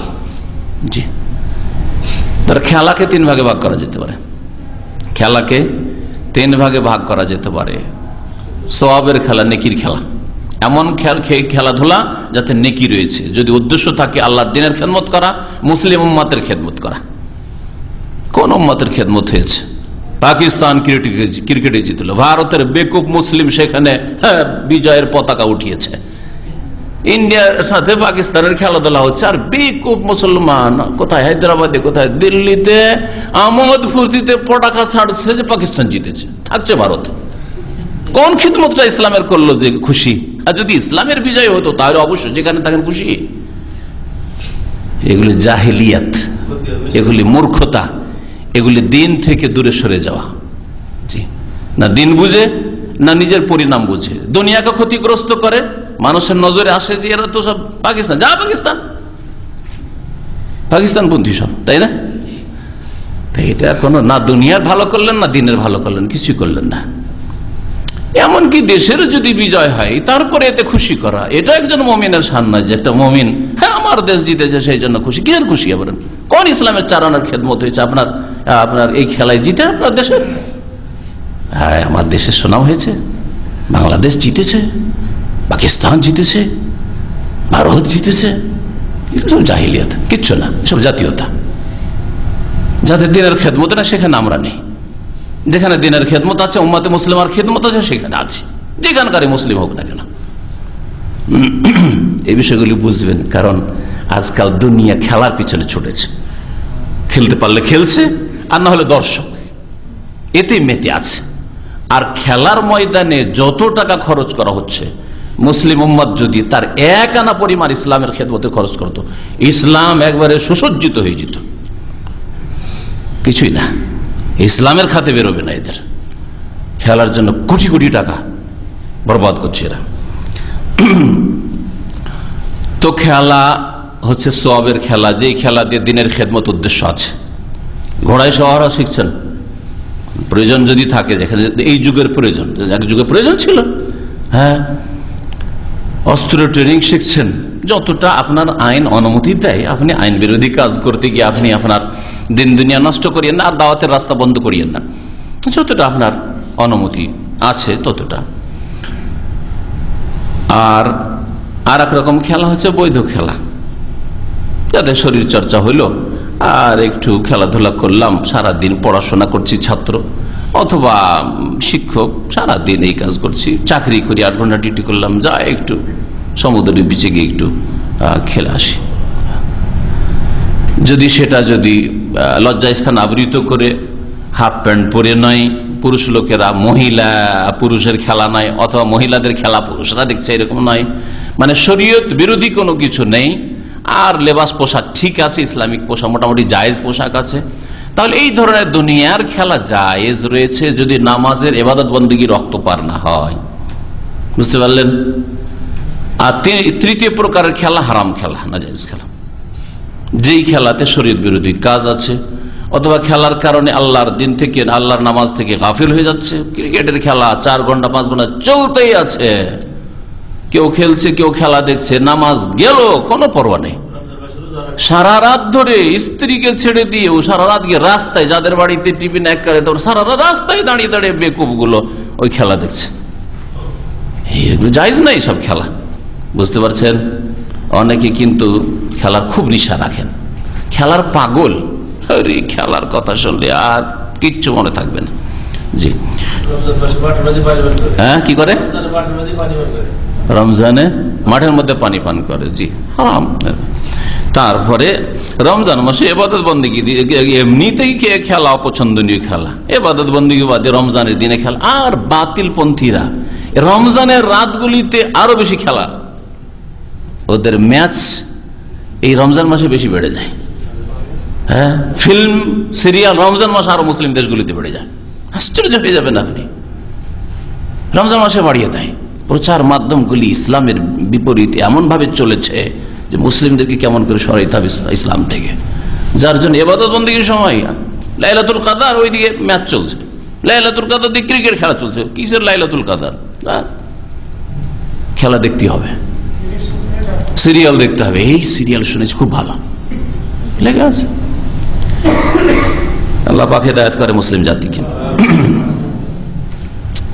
আল্লাহর দিন থেকে সরে গেছে, আল্লাহ পাক এদেরকে আল্লাহ পাক লাঞ্ছিত করে দিয়েছেন। ওমাইয়ুহিনিল্লাহু ফামা লাহু মিন মুকরিম। আল্লাহ পাক কাউকে লাঞ্ছিত অপদস্থ করলে কে সম্মান দেয় তাকে? তো রাসূলুল্লাহ সাল্লাল্লাহু আলাইহি ওয়াসাল্লাম আর করেছিলেন, তাহলে কিভাবে আয়েশা রাদিয়াল্লাহু তাআলা আনহা খেলা দেখছিলেন? এই দৃশ্যটা বুঝান তো কেমন করে, দুজন দাঁড়িয়ে, হ্যাঁ দাঁড়িয়ে আছেন রাসূলুল্লাহ সাল্লাল্লাহু আলাইহি ওয়াসাল্লাম, আর এখানে আয়েশা রাদিয়াল্লাহু তাআলা দাঁড়িয়ে এখান থেকে লুকিয়ে লুকিয়ে একটু মাথাটা জাগিয়ে দেখছেন, চোখটা জাগিয়ে এইভাবে দেখছেন। স্তরণী গোটা শরীরটার পর্দা হয়ে যাচ্ছে, আর শুধু চোখটা কোন রকম এখান দিয়ে পৌঁছেছে, আর সামনের দিকে হাবশিরা খেলাধুলা করছে, আর তিনি তার হুজরা থেকে, আয়েশা রাদিয়াল্লাহু তার হুজরা থেকে, মনে হয় যে মসজিদে, হুজরা থেকে দেখছেন। মসজিদে ছিল মানে মসজিদের ভিতরে, মসজিদের বারান্দায়, অনেক ওলামারা বলেছেন। আর অনেকে বলেছেন না, যেহেতু এটা গঠনমূলক খেলা ছিল, এই খেলাতে ইসলামের খেদমত উদ্দেশ্য ছিল, সুতরাং মসজিদের ভিতরেও যদি হয় তো ফিল মসজিদে হাদিসে এসছে ওইটাকে ফি ফেনাইল মসজিদ, মসজিদের বারান্দায় করার কোনো প্রয়োজন, এই তাবিলের কোনো প্রয়োজন করে না। আল্লাহু আলাম। আজকাল এইরকম লোক আছে যারা এই উদ্দেশ্যে খেলাধুলা করছে, যদি হয়তো জায়েজ, কিন্তু এইরকম লোক নেই, এরকম খেলা আজকাল নেই। ওয়ান আয়েশা রাদিয়াল্লাহু আনহা আন্না ওয়ালিদাতান সাউদা কানা লাহা খিবাআন ফিল মসজিদি ফাকানা তাতিনি ফাতুহাদ্দিসু ইনদি আল হাদিস মুত্তাফাকুন আলাইহি। আয়েশা রাদিয়াল্লাহু তাআলা আনহা আরো বর্ণনা করছেন যে একটি কালো দাসী, ওয়ালিদাতান সাউদা, কানা লাহা খিবাআন ফিল মসজিদ, মসজিদে তার একটি ছোট্ট তাবু ছিল। খেবা ছোট তাবুকে বলা হয়, খেমা বড়। ছোট্ট একটা তাবু ছিল মসজিদে। তাই নবী সাল্লাল্লাহু আলাইহি ওয়াসাল্লাম মসজিদে একটা দাসীর জন্য, যে মসজিদের খেদমত করতো, তার জন্য একটা ছোট্ট তাবুর ব্যবস্থা করে দিয়েছেন। প্রয়োজনে ফিতনা মুক্ত যদি হয়, কোনো ফিতনার আশঙ্কা নেই। সাহাবায়ে কেরামদের ঈমান, আমল, আখলাক কল্পনার বাইরে এই কথা যে ফিতনা হতে পারে, কোনো অসুবিধা নেই। এইরকমই যদি সুরক্ষিত স্থান হয়, খেমা দিয়ে হয়তো আজকাল হয়তো ওই রকম হেফাজত হবে না, কিন্তু না, মহিলা সেকশন আলাদা আছে, মহিলা লকের ব্যবস্থা আছে। তারপরে এমনিতেই এই দেশে সাধারণত এরকম ঘটনা ঘটে না, তাহলে অসুবিধা নাই। নিরাপদ যদি হয় তাহলে মসজিদে একজন মহিলারও থাকার ব্যবস্থা করা যেতে পারে, প্রয়োজনে মহিলা অবস্থান করতে পারে পাক অবস্থায়। কানা লাহা খিবাআন ফিল মসজিদ, মসজিদে তার খেমা ছিল, একটি তাঁবু ছিল। ফাকানা তাতিনি, মা আয়েশা রাদিয়াল্লাহু তাআলা বলছেন যে সে আমার কাছে এসে বসতো, আসতো, মসজিদে থাকতো। আর মসজিদের পাশে মা আয়েশা রাদিয়াল্লাহু তাআলা আনহার কক্ষ, হুজরা, সেই এই মহিলা এসে বসতো। ফাতুহাদ্দিসু ইনদি, আর আমার সাথে কথাবার্তা বলতো, গল্পগুজব করতো। আল হাদিস, এই হাদিসটি কেন নিয়ে এসেছেন ইমাম ইবনে হাজার রাহমাতুল্লাহ আলাইহি, যে মসজিদে তাবু লাগানো যেতে পারে, ছেলেরা যেমন অবস্থান করতে পারে, ফিতনা মুক্ত থাকলে মেয়েরাও অবস্থান করতে পারে। আর যদি এমনি অবস্থান করতে পারে তাহলে এতেকাফের জন্য অবস্থান নিঃসন্দেহে করতে পারে, কোনো অসুবিধা নেই। কিন্তু এতেকাফ এমন গড়া ফতুয়া যে ঘরে ওই নামাজ পড়ার জায়গাতে এতেকাফ করা যে ব্যাপক হারে ছড়িয়ে আছে, এই বিষয়টি আসলে বাঙালি সমাজে এটা জায়েজ নাই, এটা মোটেই জায়েজ নাই। কারণ আল্লাহ পাক রব্বুল মসজিদের শর্ত লাগিয়েছে, ওয়ালা তুবাশিরুহুন্না ওয়া আনতুম আকিফুনা ফিল মাসাজিদ, তোমরা স্বামী স্ত্রীর কাছাকাছি যাবে না যৌন সম্পর্কের ক্ষেত্রে, ওয়া আনতুম আকিফুন, যখন তোমরা ইতিকাফ অবস্থায় থাকবে। কোথায়? ফিল মাসাজিদ, ইতিকাফ মসজিদে। তাহলে ইতিকাফ মসজিদ ছাড়া হয় না, আর ঘরের মুসাল্লা সেটা মসজিদ নয়।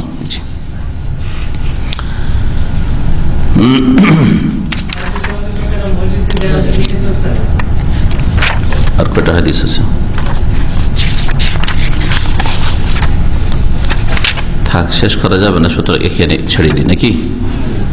হ্যাঁ, যথেষ্ট সময় হয়ে গেছে, আজকে এখানেই রাখছি। আর ইনশাআল্লাহ তাআলা আরেকদিন আলোচনা, মসজিদের আলোচনা শেষ হয়ে যাবে, তারপরে নামাজের নিয়ম পদ্ধতি শুরু হবে। হয়তো কোরবানির আগে হজের আলোচনা করব, একটা আলোচনার পরে যারা হজ করবেন তারা আসবেন, বা আপনাদের বন্ধু বান্ধব যারা হজে যাবে তাদেরকে এখানে আসতে বলবেন। কি বলছিলেন প্রশ্ন?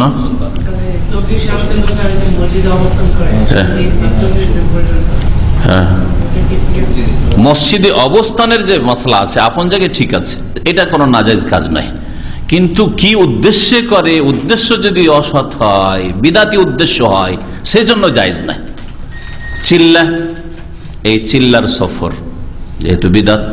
তারপরে যেই কিতাবটা নিয়ে, যেই কিতাবের খেদমত করছে শেখ জাকারিয়া সাহেবের ফাজাইল আমল, তাতে শিরক বিদাত ভরা, বিনা বাড়াবাড়িতে আল্লাহ বলছি, আর তাতে জাল হাদিস ভরা, কিচ্ছা কাহিনী আর স্বপ্নে ভরা। সুতরাং এইটা ইসলামের তবলিগ না। তবলিগ ইসলামের হচ্ছে ওয়াহির তবলিগ, বাল্লিগ মা উনজিলা ইলাইকা মির রাব্বিকা, রবের পক্ষ থেকে যা নাযিল হয়েছে তার তবলিগ করো।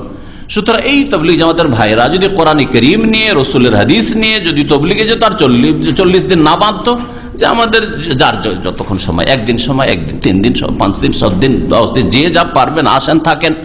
আর জ্ঞানীরা আসেন, যারা ইসলাম বুঝেন তারা আসেন, জাহেল মূর্খরা না। আর এসে লোকজনকে শিখান, লোকজনকে ইসলামের শিক্ষা দেন, তাওহীদের শিক্ষা দেন, সুন্নতের শিক্ষা দেন, নামাজের শিক্ষা দেন। তাহলে এর বিপরীত বলতাম না, আর এর বিপরীত উলামায়ে হক বলতেন না, বিদআত বলতেন না, বরং বলতেন যেটা দ্বীনেরই খেদমত। বুঝতে পেরেছেন? জি। তো শুধু তবলিগ জামাতের হোক আর অন্য কোনো জামাতেরই হোক, যে কোনো মুসলিমের হোক, মসজিদে অবস্থানের যদি ফতোয়া জিজ্ঞেস করেন তাহলে মসজিদে থাকা জায়েজ। বুঝতে পেরেছেন? মসজিদে থাকা জায়েজ, কিন্তু মসজিদে থাকছেন কি উদ্দেশ্যে? ইন্নামাল আমালু বিন্নিয়াত। আপনি বিদআতের প্রচার করতে এসেছেন মসজিদে, না দেব না মসজিদে প্রচার করতে বিদআতের, এটা ঠিক আছে, বিদআতের প্রচারের জন্য দেব না, আর মসজিদে শুইতে দেব না, আর বিদআতটাই বুঝলেন না, শুধু শুইতে দেব না, মসজিদে থাকতে দেব না, না, এটা ইসলামের ফতোয়া নাই। যেটা হক সেটা হক বলতে হবে। তাবলীগ জামাতের সেখানে রাত কাটানো, থাকা, রাত দিন কাটানো জায়েজ, কিন্তু কোরআন হাদিস নিয়ে যদি রাত কাটায় তো, আর চিল্লার শর্ত না লাগে তো, 3 মাস না হয় 3 দিন, এই সব যদি এটাকে তাআব্বুদ না মনে করতে, ইবাদত না মনে করতে, যে 3 দিন এটা ইবাদত, 2.5 দিন চলবে না, 4 দিন চলবে না, 40 দিন ইবাদত, এটাতে 38, 39 চলবে না, 3 মাস ইবাদত, এই তাআব্বুদের কারণে এটা বিদআত। তাআব্বুদ না মনে করে যদি কোন এলাকাতে 10 দিন 5 দিনও আছে, কোন এলাকায় 7 দিনও আছে, কোথাও 40 দিনও আছে, তাহলেও বিদআত হইতো না। কথা বুঝতে পেরেছেন? হক কথা সবসময় বলতে হবে, যদিও অন্যের কাছে থাকে, আর কারো যদি ভুল থাকে, নিজেরও যদি ভুল থাকে বলতে হবে, নিজের লোকদের ভুল থাকে, নিজের ওস্তাদের ভুল থাকে, তবুও প্রয়োজনে বলতে হবে। কুনু কাওয়ামিনা লিল্লাহি শুহাদা বিল কিসতি ওয়ালাউ আলা আনফুসিকুম, আল্লাহ কোরআনে বলছেন, তোমরা ন্যায়সঙ্গত সাক্ষ্য প্রদান করবে, কথা বলবে, শুহাদা বিল কিসত, ন্যায়সঙ্গত ইনসাফের সাক্ষী দেবে তোমরা, ওয়ালাউ আলা আনফুস, যদিও তোমাদের নিজের বিরুদ্ধে হোক না কেন। আমার বিরুদ্ধে যদি হয় তবু বলবো, আপনার বিরুদ্ধে হলে বলবেন, বাপের বিরুদ্ধে হলে বলবেন, আমার বাপের আকীদা ভুল, খবরদার আমার বাপের আকীদা নিয়েন না। বুঝতে পেরেছেন? জি। ওয়ালাউ আলা আনফুসিকুম, মযহাব ফরজ নয়, সুন্নত নয়, আর সেটাকে ফরজ মনে করলো, সুতরাং সেটা বিদাতি ধারণা, বিদাতি আকীদা রাখলো। ভাই জিজ্ঞেস করেছেন ইন্টারনেটে যে কেউ যদি মনে করে যে মযহাব ফরজ আর ওই আকীদা নিয়ে মারা যায়, তাহলে এমন একটা জিনিসকে ফরজ মনে করলে যেটা ফরজ করেনি, সুতরাং এটা বিদাত। কোনো কিছু ফরজ নাই ফরজ মনে করলেন, সুন্নত নাই সুন্নত মনে করলেন, তো বিদাত। মৃত ব্যক্তির জন্য, মৃত ব্যক্তির জন্য মাইকিং করা না, এইভাবে আম ঘোষণা না করে ভালো, কারণ এই বিষয়টা দ্বিমত রয়েছে যে অমুক ব্যক্তি ইন্তেকাল করেছেন আর এতটার সময় জানাজা হবে, শুধু যদি এতটুকু বলে তো জায়েজ কি না। একদল বলছেন যে জায়েজ, মসজিদে হোক অথবা বাইরে রিক্সাতে মাইক লাগিয়ে দিয়ে করে আজকাল শহরে, তো একদল বলছে যে এটা জায়েজ, আর একদল বলছেন না জায়েজ নাই, কারণ নবী সাল্লাল্লাহু আলাইহি ওয়াসাল্লাম নিষেধ করেছেন নাইল মাউতা, মৃতের সংবাদ এইভাবে দিতে, যেটা জাহিলিয়াতের যুগে করতো। জাহিলিয়াতের যুগের পদ্ধতিটা কেমন ছিল? উঁচা পাহাড়ে বা একটা উঁচু জায়গায় দাঁড়িয়ে যেত আর চিৎকার করে বলতো, শোনো অমুক সাহেব মারা গেছেন, তার এই অবদান ছিল, সে এই ছিল সেই ছিল। তো গুণগান খুব করতো, তারপরে বলতো অমুক মারা গেছে ইত্যাদি। এটাকে নিষেধ করা হয়েছে, জাহিলিয়াতের চরিত্র বলা হয়েছে বা আমল বলা হয়েছে। তো এর সাথে সাদৃশ্যতা যারা বলেছে এটা মাইকিং করার, তারা বলছে জায়েজ নাই। সুতরাং মেসেজের মাধ্যমে অথবা লোক পাঠিয়ে অথবা আর কোনো পন্থায় জানাজায় হাজির হওয়ার জন্য অমুক সময় জানাজা হবে খবর দিয়ে দেন, SMS করে দেন ইত্যাদি, সবচেয়ে ভালো। তাহলে দ্বিমত থেকে বেরিয়ে গেলেন। আর এক দল বলছেন না, ওই জাহিলিয়াতের চরিত্র গুণগান করলাম না, অমুক সাহেব আলেমের দিন ছিলেন, মাশাআল্লাহ তার অনেক খেদমত রয়েছে, আল্লাহ পাক যেন তার রহম করেন, এইসব না করে শুধু বললেন যে অমুক সাহেবের ইন্তেকাল হয়েছে আর তার জানাজা হবে আজকে আসর পরে অথবা জোহর পরে, অসুবিধা নাই ইনশাআল্লাহ, এরকম বললেন। শুধু এতটুকু বললেন, আল্লাহু আলাম। কারণ উদ্দেশ্য হচ্ছে জানাজার লোকেরা বেশি বেশি যেন আসে আর জানতে পারে, কারণ অনেকের আফসোস হবে জানতে পারলাম না যে কখন জানাজা হলো। এসব বিদাতি তরিকা, লাশকে সামনে রেখে বিদাতি ভাইরা অনেকে বলে যে আচ্ছা বলেন তো আপনারা সাক্ষী দেন, সবাই সাক্ষী দেন। কারণ একটা হাদিসে 40 জন সাক্ষী যদি ভালো সাক্ষী দেয় তাহলে কি চলে যাবে, জান্নাতে যাবে। তাহলে তো আচ্ছা বলেন আপনারা যে এই লোক কেমন ছিল, লোক কেমন ছিল, আরে সবাই তো বলে ভালো ছিল, ভালো না হইলেও বলে ভালো ছিল, তাই না? এভাবে জিজ্ঞাসা করলে তারপরে আজকালকার এই লোকদের সাক্ষী চলবে জীবিত অবস্থায়। ইসলামিক আদালতে সাক্ষী দিলে কমের পক্ষে আদেল হইতে হবে, মানে সত্যবাদী হইতে হবে, নামাজি তো হইতেই হবে, 5 ওয়াক্ত সত্যবাদী হইতে হবে, আর কাবিরা গুনাহ থেকে বাঁচা লোক হইতে হবে। আজকাল অধিকাংশ জানাজাতে যেসব লোকেরা আসে প্রায় তো বেনামাজি, শতকরা 90-95টা তো বেনামাজি, আধা নামাজি। তাহলে এদের সাক্ষী চলবে? জীবিত অবস্থায় আদালতে সাক্ষী চলছে না, আর মৃতর ক্ষেত্রে বলে দিল যে হ্যাঁ লোক খুব ভালো ছিল, জান্নাত পেয়ে যাবে, মিথ্যা কথা। আল্লাহর নেক বান্দারা, পরেশগার লোকেরা নিজ নিজ বাড়িতে রাস্তায় চলছে, বলছে লোকটি ইন্তেকাল করেছেন, ভালো মানুষ ছিলেন, আল্লাহ যেন রহম করেন তারা। এটা হলো সাক্ষী, আল্লাহর কাছে নোট হচ্ছে। কতটা সাক্ষী হলো, কত লোক ভালো বললো, হ্যাঁ নোট হচ্ছে আল্লাহর কাছে। আর এই লোকগুলি শাহাদাত কবুল করা যাবে না, যাবে না, আল্লাহর কাছে নোট হচ্ছে। আল্লাহ রাজনৈতিক নেতা, আর তাদের খেয়েছে, ভোগ বিলাস করেছে, হ্যাঁ আমাদের নেতা এই ছিল, সেই ছিল, এই ছিল, সেই ছিল, কিছু ছিল না, ঠিক না? পাপ করে গেছে, অশ্লীলতা ছড়িয়ে গেছে, জাতিকে ধ্বংসের দিকে ঠেলে দিয়েছে, পাপের দিকে ঠেলে দিচ্ছে, দেশকে বেহায়াই বেপরদার দিকে ঠেলে দিচ্ছে।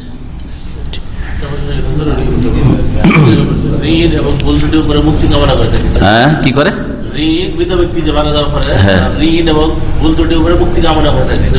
যদি জানাজার এটা আর একটা করে যে ভাই যদি এর উপর কারো দাবি দাওয়া থাকে, টাকা পয়সা আপনারা পান তো মাফ করে দেন না, মাফ করে দেন বলবে না। যদি কারো ঋণ থাকে, কেউ যদি পান, টাকা পয়সা পাওনা থাকে, তাহলে বলবেন আমি পরিশোধ করে দেব, আমি তার ছেলে বলছি, আমি তার ভাই বলছি, আমি তার জামানত নিচ্ছি, পরিশোধ করে দেবো, এই কথা বলবেন। বুঝতে পেরেছেন? এটা বললে অসুবিধা নেই, বললে অসুবিধা নেই। নবী করিম সাল্লাল্লাহু আলাইহি ওয়াসাল্লাম জিজ্ঞেস করতেন দাফনের আগে বা জানাজা পড়ার আগে, হাল আলাইহি দাইন, বরং ইমাম সাহেব জিজ্ঞাসা করবেন ভাই এর উপর কোন ঋণ টিন আছে, জিজ্ঞেস করবে। ইমাম যদি জিজ্ঞেস করে তো জিজ্ঞেস করবে, এটা নবী সাল্লাল্লাহু আলাইহি ওয়াসাল্লামের সুন্নাত। নবী সাল্লাল্লাহু আলাইহি ওয়াসাল্লাম ইমাম তখন ছিলেন, জানাজার জিজ্ঞেস করতেন। আপনি জানাজা পড়াবেন, আপনি জিজ্ঞেস করুন। যদি কেউ বলে যে হ্যাঁ আমি পাবো টাকা, এই টাকা দেন, না হলে ভালো লোকেরা জানাজা পড়বে না, নবী সাল্লাল্লাহু আলাইহি ওয়াসাল্লাম পড়েন, নেক লোকেরা জানাজা পড়ে, সাল্লু আলাইহি ওয়া সাল্লাম, নামাজ পড়ো। ইমাম সাহেব পরেশগার আলেম ওলামা বলবে যে ঠিক আছে আমরা জানাজা পড়বো না, শাসনমূলক, তোমরা পড়ে নাও জানাজা। এটা হচ্ছে নবীর সুন্নাত সাল্লাল্লাহু আলাইহি ওয়াসাল্লাম। বুঝছেন না? জি। কি ফিতনা শুরু হয়েছে? Islamic fashion show. Fashion show, Islamic fashion কি? সেটা হচ্ছে আরে দেশের চরকায় তেল দেন ইন্দোনেশিয়া, দেশে পাপে ভরা দেশের খবর না ইন্দোনেশিয়া। হ্যাঁ কি করেছে?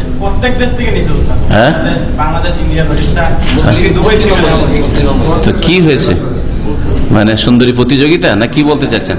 হ্যাঁ শয়তানের দল সব, হিজবুশ শয়তান।